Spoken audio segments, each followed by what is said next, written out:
Hello everyone, it's Dr. Simon. I wanted to talk to you guys today about some of the ways that you'll be able to use the information that you're learning in this course in your career. So many of you are going towards being a school counselor, and then we have those who are not looking at going the school counselor track. So we can discuss a couple of those different options as far as career paths. So since most of you are going to be school counselors and this is a Master's of Education in School Counseling, we can discuss what this is going to look like for you in the school system. Because, of course, I want to start off by saying, as school counselors, we do not diagnose. We do not serve as a therapeutic entity within the school system. So, school counselors and LPCs, we have different roles and different functions, and how I like to explain it to students and parents and whether that's students who are working on their masters or students who are in the school system, is that we are all part of a mental health team. So although a student who comes into my office as I'm working in an elementary school, I'm not going to sit and go through the DSM and determine if they meet the diagnosis for ADD or ADHD. That's something that's going to take place in an outside setting, whether they're sitting with an LPC or they're getting it from their general practitioner, their pediatrician, their doctor. But in the school setting, we don't diagnose. But it is very important for us to understand the diagnostic criteria so that we know the process. Many times we can be one of those first lines that students and families are coming to because we see their child, we see the client, we see the student on a more frequent basis.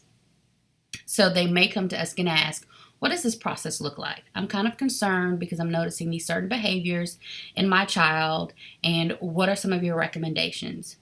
So based off of information that you may see, different criteria, different behaviors that you may see in the child, that'll help give you some information about where they're going to be referred to. Now, in the school, we want to make sure that we don't just simply refer a family to one particular outside therapist or outside counselor, because we don't want to be biased in that, and we don't want to be liable in case there's something that takes place with that particular practitioner. So many schools will have what they call a vetted list of different outside agencies that we use when we recommend. So I may have my list of counselors in the area, and I may know that this particular counselor may focus or specialize in students who have ADD or ADHD. And there may be another counselor that focuses or specializes in trauma.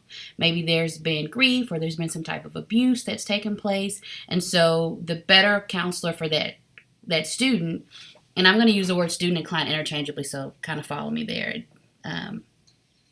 So the counselor that specializes in trauma may be a better fit than the one that's going to focus and specialize in ADHD. So you having an understanding of the DSM criteria for different diagnoses and mental disorders will help you as you serve as a referral source to parents and students in the school system. I don't advise that you give any type of diagnosis information. Go ahead and say, hey, this is our list of vetted outside agencies, and these are ones that you may want to consider.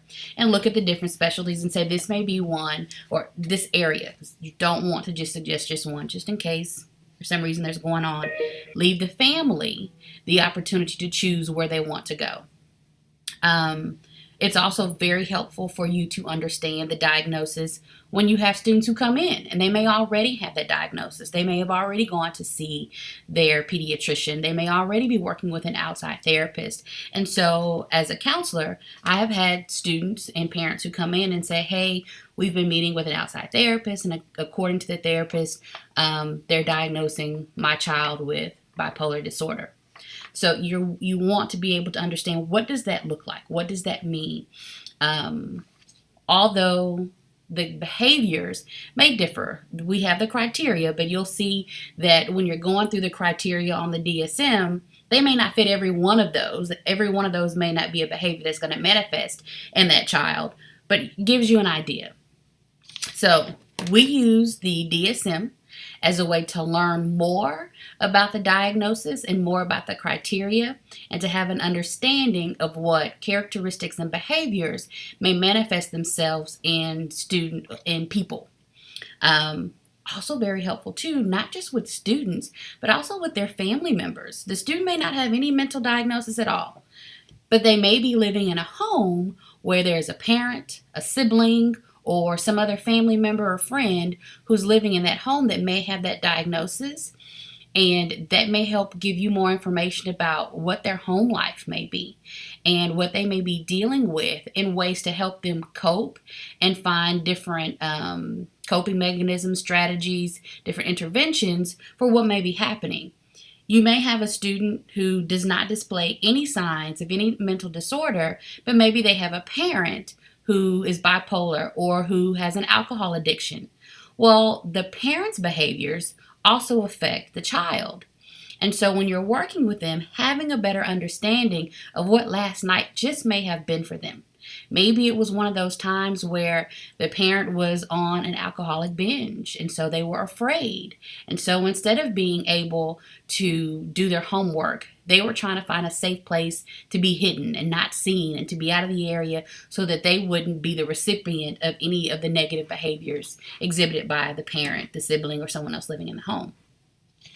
So that just kind of gives you some idea of how, even though as a school counselor, we are not going to diagnose students, it is extremely important to understand the manifestation of different disorders as they maybe project themselves in the student that you're working with, or even within the family or friends that they're dealing with, because that affects their behaviors. If you're working in an agency, so if you're going to go and you're going to be an LPC intern, or you're just going to work in a clinic and the LPC may not be required for you to work with clients, but you need to understand the disorders. If you're going to be an LPC, then you're going to have the ability to be able to diagnose. So it's really evident as to why you need to understand the DSM-5, the codes, and the ICD-10. And you guys just did an assignment where that information was discussed. But other things to know about that is when you're going to work in different agencies, some agencies have criteria that distinguishes who can come and be a client within that agency. When I lived in Houston, there's an agency called MHMRA, and mental health, mental retardation. I may be getting the letters a little mixed up. But in order for an individual to be able to get assistance through MHMRA, they had to have a certain diagnosis. And if they did not have that diagnosis, then they would not be able to receive treatment or resources from this particular agency. So also understanding those principles. If there's a certain population that you are wanting to work with, you are going to want to be aware of what diagnosis and what behaviors and criteria they may exhibit, and if those behaviors match up with the agency that you're trying to go work for. So just understanding that there are many different facets to how diagnoses are used. Now, on the same point, you do have private practitioners who don't diagnose. Generally, those private agencies that are not going to be diagnosed generally are also cash. They only accept the client is responsible for paying for the services, because most insurance companies are going to require that there is a diagnosis that is given. Typically, the insurance company is going to want that diagnosis really quickly. Many insurance companies, first to second visit, they want to have a diagnosis and understand what you're going to be treating the client for and those goals, so that they understand what they're going to be paying for. So that's something to know too. So there are some, like I said, some private practitioners, LPCs, that don't diagnose. Generally, those who do not diagnose are not accepting any form of insurance payment. There are also LPCs. I have a very good friend, and she's an LPC, and she works for an insurance company. She is part of that department that decides whether or not the diagnosis is one that is covered under the insurance. So there are certain diagnoses that are covered, and there are certain that are not. And so, of course, it's going to depend upon the plan and what that company's, the client's company's insurance pays for, and those different things. But insurance companies do have LPCs who work for them to help determine whether or not the diagnosis is one that's going to be covered under the insurance. They also determine how long, how many sessions the client is going to be seen. You guys have already taken theory, so you'll know that there are some theories that require a much longer or suggest a much longer term for clients to be with a counselor. So if you're looking through psychoanalysis, then it may say a year more for sessions, and most insurance companies are not going to cover that many sessions of seeing a counselor. So all different parts go into this, and diagnosis is one, and how many sessions is it going to take for them to feel as though, I shouldn't say feel, how many sessions the insurance company has determined are appropriate for that particular diagnosis. So that kind of helps with that. When we're looking at the diagnosis and submitting that information, we want to make sure that things are done in a timely manner. We want to make sure that when we are filling out paperwork for clients and getting that information in, that we've done it in a manner that is not harmful to the client, while still making sure that we meet whatever timelines are set forth by the insurance company, the agency that we work for, the school system. There's all different components that determine that. So we want to make sure that we're very aware of what those time scales look like, and we are meeting those. I look forward to continue talking and giving you more, but I want to make sure I don't take up too much of your time during this video here when you have other things that you're working on. But I will continue to kind of add more to what you're going through and what you're reading, and try and put a real spin on what this looks like when you're working in the school setting, and what this may look like in private practice. And hopefully, as you're going through the Macmillan or the Launchpad information, it's actually helping to give you some scenarios and show you how this manifests in the real world. So past just the DSM and the different information that's written on paper, gives you an idea of what this looks like in real people, because we are dealing with humans and real people. And we know that although we have this set of criteria, each individual that has these different disorders, it may manifest in a different way.